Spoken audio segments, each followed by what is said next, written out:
ଲଗାଣ ଲଘୁଚାପ ଜନିତ ବର୍ଷାରେ ସମଗ୍ର ରାଜ୍ୟ ଉବୁଟୁବୁ ହେଉଥିବା ବେଲେ ନୀଳଗିରିରେ ମଧ୍ୟ ଏହାର ପ୍ରଭାବ ଦେଖିବାକୁ ମିଳିଛି।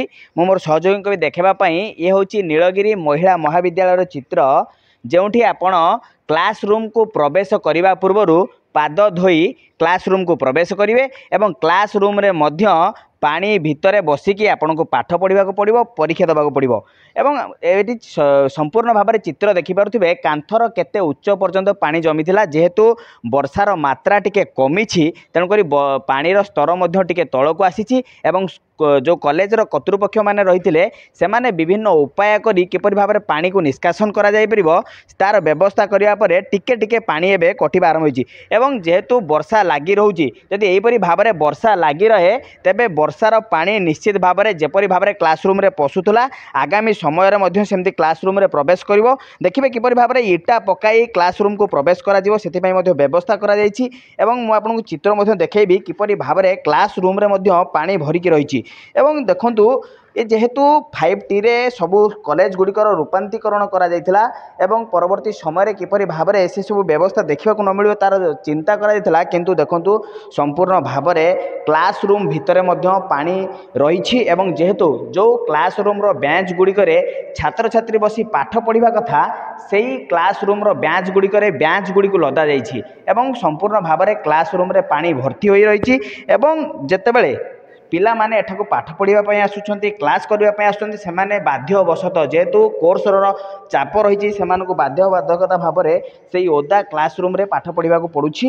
एवं सीधासलख जड़े अध्यापक सहित आलोचना करवा, आज्ञा कौन असुविधा होची, कहीं केते पानी जमी रहुची?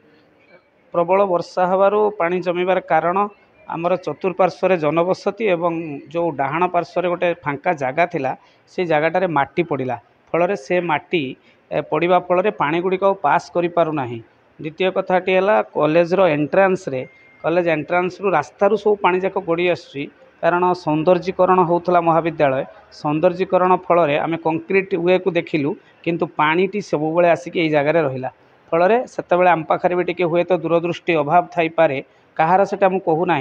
तेणु यह निश्चित भाव में एक चिंताजनक विषय जे आम बर्तमान सम्मुखीन होचु एभली एक अकथनीय परिस्थिति को, जो प्रबल असुविधा होची। पानी आपण मान देखुचंती पानी रे छिड़ा होइचंती एवं आपण देखंतु रूम रे पानी पिला टीचर माने पानी रे पूरा छिड़ा होइकिनी क्लास करछंती, पिला माने गोड़ टेकिकिनी बसुचंती।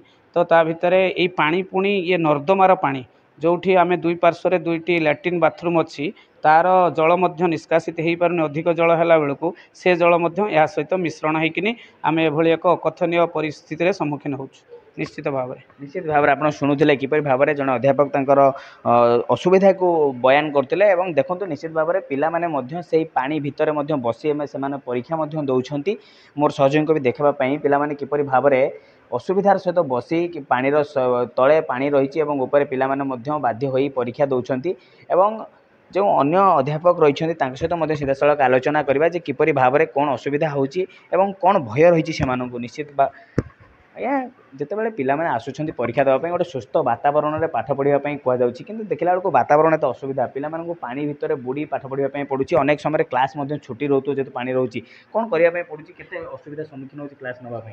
तो ये तो बड़ असुविधार कथा। आम महाविद्यालय चतुर्पार्श्व समस्त प्राइवेट घर रही, तेणु पानी बाहर बहुत समस्या तो निश्चित रोचे। गोटे आमर डाहाण पाखे गोटे मठर जगह थिला, जो मठर जगहटा गोटे बेसी परिमाण में पोतीदेवा द्वारा पानी भीतर को बाहर को जापरूना, जहाँफल समस्त पानी ये गोटे जगह को चली आसूँ, जहाँफल आम बिल्डिंगटा तल फ्लोरटा बुड़ी जाऊँगी। पाठ पढ़ा समय वर्षा हेले पानी आसी जाऊँगी पुणी जमी रोचे किसी समय पर चली जाऊँगी, किंतु सही समय पिलांकर भय रोचे साप किंबा बेंग इत्यादि भय रोचे, पिला माने आसिया इच्छा करना बिल्डिंग को अन्य रूम रे क्लास करा जाऊँगी बाध्य होइकी। तेणु आमर जो न्यू एजुकेशन पॉलिसी अनुसार आमको क्लास अभाव पड़ जाऊँगी गोटे गोटे दिन आम ठंडा ज्वर पिला माने भी सम्मुखीन होती आसुना कहते ठंडा होती ज्वर होती देखुना आपंकर विजुअल माध्यम देखा चाहूँगी पिला माने पानी रे मध्य परीक्षा देवाई बाध्य होती, जेहेतु सीट पड़ जाए काली आज परीक्षा आरंभ हो जाए वर्षा हठात हो गला पानी पशि आसला ପିଲା ବାଧ୍ୟ ହେଇକି ସେଇ ସିଟ୍ରେ ବସି ପରୀକ୍ଷା ଦେଉଛନ୍ତି। ଛାତ୍ରୀ ନିବାସ ମଧ୍ୟ ରହିଛି, ସେଠି ମଧ୍ୟ ପିଲାମାନେ ବି ସେଇ ପାଣି ଜମି ରହିଥିବା କାରଣରୁ ପିଲାଙ୍କର ଦେହ ସୁସ୍ଥ ହେଉଛି, ପିଲାମାନେ ମଧ୍ୟ ମ୍ୟାଲେରିଆ ଟାଇଫଏଡ୍ ଇତ୍ୟାଦିରେ ସମ୍ମୁଖୀନ ହେଉଛନ୍ତି, ବାରମ୍ବାର ହସ୍ପିଟାଲକୁ ତାଙ୍କର ସପୋର୍ଟରେ ନେଉଛନ୍ତି ପିଲାମାନଙ୍କୁ।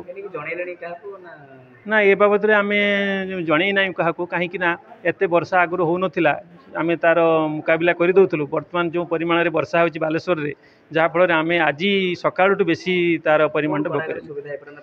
ଏ ପାଖରେ ପ୍ରଶାସନକୁ ଆମେ ଅନୁରୋଧ କରିବୁ, ଏ ପାଖରେ ଗୋଟେ ଯଦି ଡ୍ରେନ୍ ବ୍ୟବସ୍ଥା ହେଇପାରନ୍ତା, ତେବେ ଆମ ପାଣିଟା ସେଇ ଡ୍ରେନ୍କୁ ଚାଲିଯିବ, ତାହେଲେ ଆମର କିଛି ଅସୁବିଧା ହେବ ନାହିଁ। ନିଶ୍ଚିତ ଭାବେ ଆମେ ମଧ୍ୟ ଦେଖିଲେ ଆପଣ ଆଜି ନିଜେ ଆସିକି ମଧ୍ୟ କୋଦାଳ ଧରିକି ନିଷ୍କାସନ କରିଥିଲେ କିପରି ଭାବରେ ପାଣି କଟିବ କ'ଣ ଏଇଥିପାଇଁ ଯେ ଆମର ପାଖରେ ଯଦି ଟିକେ କୋଦାଳରେ ତାଡ଼ି ଦେଲେ ଯଦି ପାଣିଟା ପଳେଇଯିବ, ସେଇଥିପାଇଁ ଆମେ ଭାବୁଥିଲୁ ଆଜି କିଛିଟା ସମସ୍ୟା ସମାଧାନ ହେଇଯିବ। ପରବର୍ତ୍ତୀ ସମୟରେ ଆମେ ସରକାରଙ୍କର ଦୃଷ୍ଟି ଆକର୍ଷଣ କରିବୁ ଏବଂ ଆମ ଜିଲ୍ଲା ଉପଜିଲ୍ଲାପାଳଙ୍କର ଦୃଷ୍ଟି ଆକର୍ଷଣ କରିବୁ ଏବଂ ଡ୍ରେନ୍ କେମିତି ସୁରୁଖୁରୁରେ ହେଇପାରିବ ସେ ମଧ୍ୟ ଆମେ ଚିନ୍ତା କରୁ। ଆଉ କ'ଣ କରିବା କିଛି କରିବା ନାହିଁ। ଆମ ପିଲାମାନଙ୍କର ଝିଅ ପିଲାମାନେ ବିଶେଷ କରି ଆମ କଲେଜରେ ମହିଳା ପିଲାମାନେ ଝିଅ ପିଲାମାନେ ପଢ଼ୁଛନ୍ତି, ତେଣୁ ସେମାନେ ଟିକେ ସୁସ୍ଥ ବାତାବରଣରେ କେମିତି ରହିବେ ସେଇଥିପାଇଁ ଆମେ ଚିନ୍ତା କରୁଛୁ। ପିଲାଙ୍କ ସୁରକ୍ଷା ପାଇଁ ନିଶ୍ଚିତ ଆଉ କିଛି କରିବାର ନାହିଁ ଆମ ପାଇଁ। ବର୍ଷାରେ ତ କେହି ଆସୁନାହାନ୍ତି କାମ କରିବା ପାଇଁ, ତେଣୁ ଆମକୁ ବାଧ୍ୟ ହେଲା ଟିକେ କୋଦାଳ ଧରିଦେଲେ ପାଣିଟା ପଳେଇଯିବ। ସୁରକ୍ଷା ଦେଖିବୁ ନିଶ୍ଚିତ। ନିଶ୍ଚିତ ଭାବରେ ଆପଣ ଶୁଣୁଥିଲେ କିପରି ଭାବରେ ଅଧ୍ୟାପକ ଜଣକ ମଧ୍ୟ ପିଲାଙ୍କ ସୁରକ୍ଷା ଦୃଷ୍ଟିକୁ ଦେଖି ନିଜ ହାତରେ ଚକଖଡ଼ି ବଦଳରେ କୋଦାଳ ଧରି ଏ ପାଣିକୁ ନିଷ୍କାସନ କରିବା ପାଇଁ ଚିନ୍ତା କରିଛନ୍ତି ଏବଂ ସ୍ଥାନୀୟ ପ୍ରଶାସନ ନିକଟରେ ଗୋଟିଏ ଅନୁରୋଧ ରଖିଛନ୍ତି ଯେ କିପରି ଭାବରେ ତୁରନ୍ତ ପର୍ଯ୍ୟାୟରେ ଏକ ଡ୍ରେନ୍ର ନିର୍ମାଣ କରାଯାଉ ଏବଂ ପାଣି କିପରି ନିଷ୍କାସନ କରାଯାଇପାରିବ ସେ ସ୍ଥାନୀୟ ପ୍ରଶାସନ ନିକଟରେ ଅନୁରୋଧ କରିଛନ୍ତି। ନୀଳଗିରିରୁ ଦିଲ୍ଲୀପ ସ୍ୱାଇଁ, କନକ ନ୍ୟୁଜ୍।